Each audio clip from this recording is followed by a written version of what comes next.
Chapter 7. Chloe. The last thing I wanted today was to be back in time with the Queen of Hearts' daughter. What did I do to deserve this? I need to get back to my mother. Red and Chloe emerged from a swirling golden light, still grappling with each other. Let go of me, Chloe said, wrenching free from Red's grasp. Both girls stumbled and, as they righted themselves, looked at the empty courtyard around them.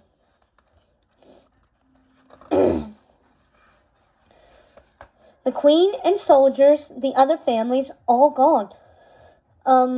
Chloe started. What just happened? Where'd everybody go?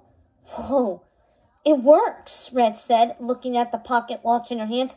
What works? Where are we? Chloe asked. Not where. When, Red said. Chloe squinted in puzzlement. She must have misunderstood Red.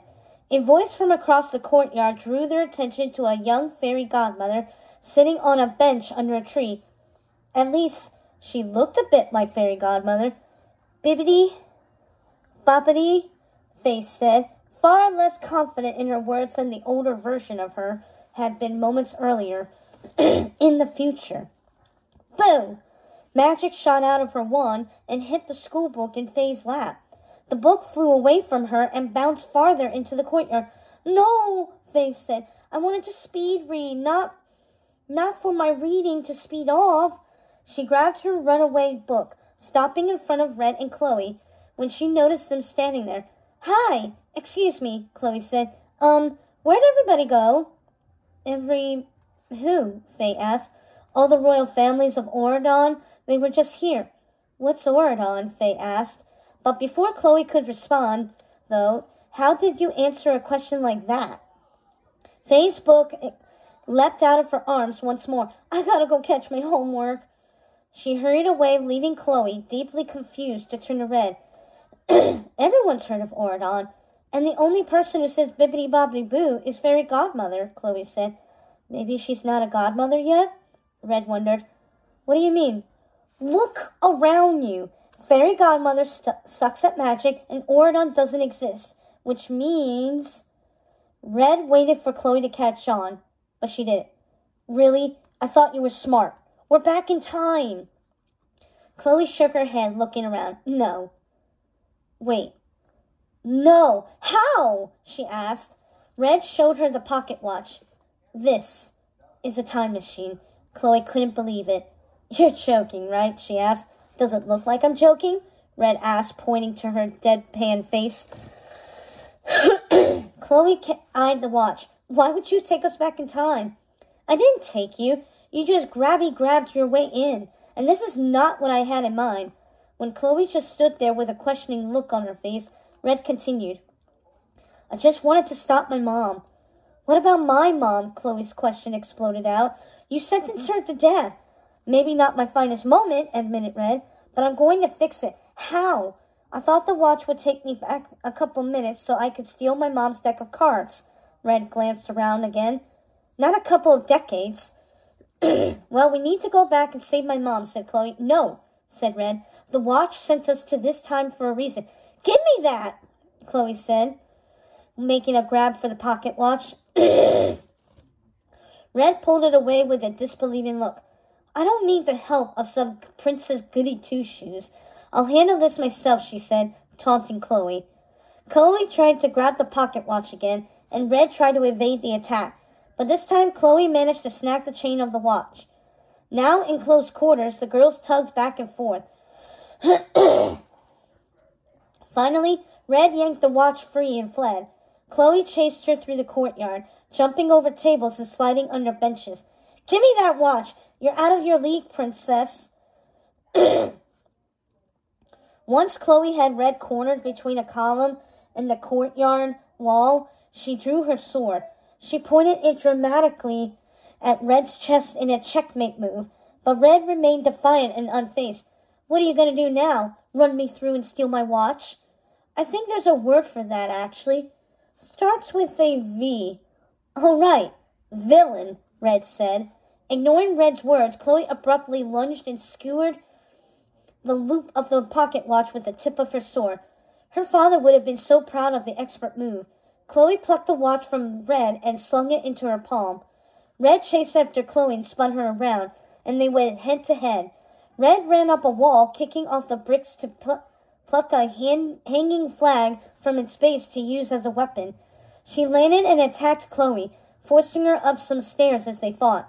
Red whirled after her and caught the watch with the tip of the flag, sending it soaring from Chloe's hand. The girls watched it fly across the courtyard and hook onto a statue, mounted high up on the courtyard wall. They cautiously lowered their weapons, frustrated with the fight. They tried to duke it out in a new way, with words, but soon realized something. They both wanted the same thing, to get back to their own time period, to stop the Queen of Hearts from sentencing Cruella to death, to be reunited with their own mothers, for better or for worse. And they could only do that together. With Red's innovative thinking and Chloe's practice skills, they needed to work as a team, whether they liked each other or not. With Red close on her heels, Chloe launched herself over a balcony, and they raced back across the courtyard toward the watch. It was too high for them to reach, but Chloe was determined. Red watched her swing her sword at the statue until she managed to make contact with the watch's chain and fling it free once more. Satisfied now that she had the watch back in her hand, Chloe looked at Red seriously. "So you really want to stop your mom?" she asked. "Yeah, I do," Red said. "Why? If she takes over, you'll be the next princess of Oridon. And if I'm the next princess of Oridon, it's only a matter of time before she turns me into a mini-me. I am not going to let that happen." Chloe gave her a hard look. "Okay, I accept your mission." She strode away. The girls exited the courtyard and made their way to the front of the school, which was buzzing with students heading to class. Chloe smiled politely at people as they walked, until Red put a stop to that. Then Chloe spotted the sign right next to the school gates, Merlin Academy. Red stared in confusion, but realization dawned on Chloe. "Oh, of course! Merlin Academy! That's what Oridon Prep used to be called, back before the beasts united all the kingdoms and made Oridon." Red interrupted her rambling. "How do you know all this?"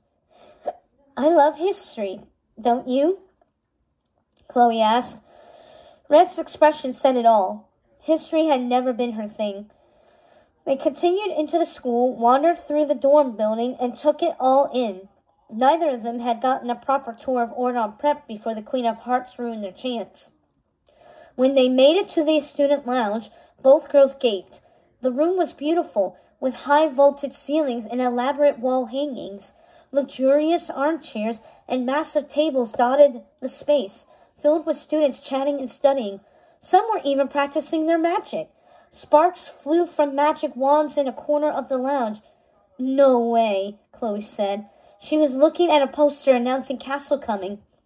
"Castle Coming! It's like the biggest event of the year," Chloe said excitedly. "Sorry, I'm busy changing history," Red said sarcastically. "Remember what your mom said about being humiliated at her first dance? This must be what she meant. And if someone did some horrible prank to her..." Red started connecting the dots. "Maybe that's what turned her into a terrible dictator," Chloe finished. The whole picture was finally coming together. "That must be why the watch took us back to this moment in time. It's before my mom turns into my mom," Red said. "Great! Now, how do we fix it?" Chloe asked. "By figuring out who's going to do the prank that ruins her life," Red directed, a suspicious glance around the room at the throng of students. "It could be any of them." Bring! The bell signaled the start of first period, and all the students darted out to make it to their classrooms in time. "Late for class, ladies!" A man looked down from a walkway above them. He was older, maybe in his 60s, and wearing flowing professorial robes embroidered with sparkling swirls. "Stay right there." He rushed down to meet them, and Chloe tried to explain.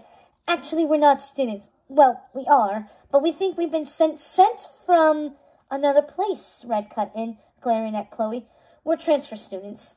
The man squinted at them over his glasses. "I'm Professor Merlin, so I should have received papers," he said.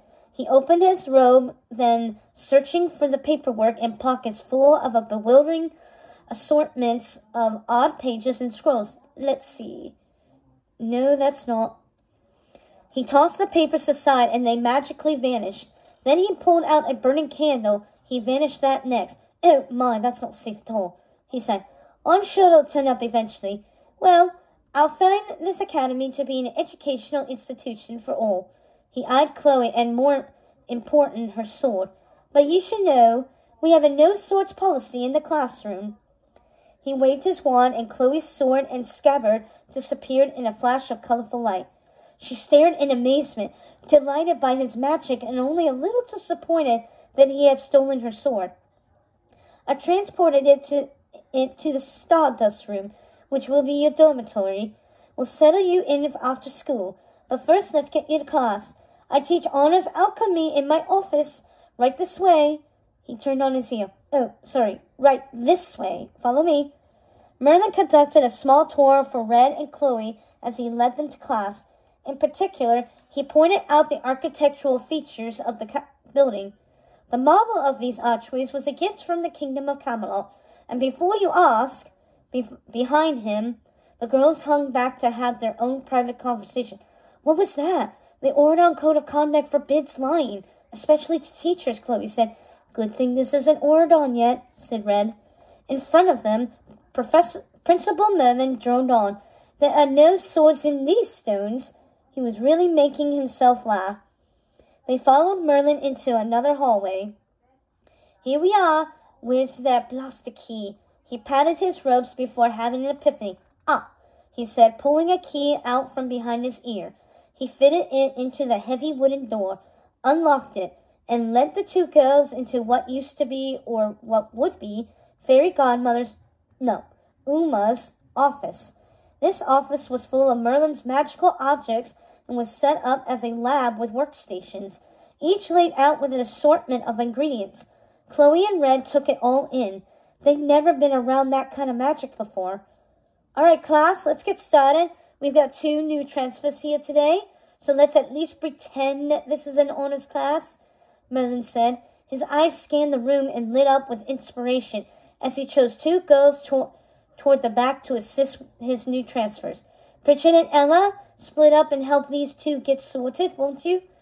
Red and Chloe couldn't contain their shock. 2 girls stood at a lab table, chatting. They turned and smiled. Bridget? Red asked. Mom! Chloe exclaimed.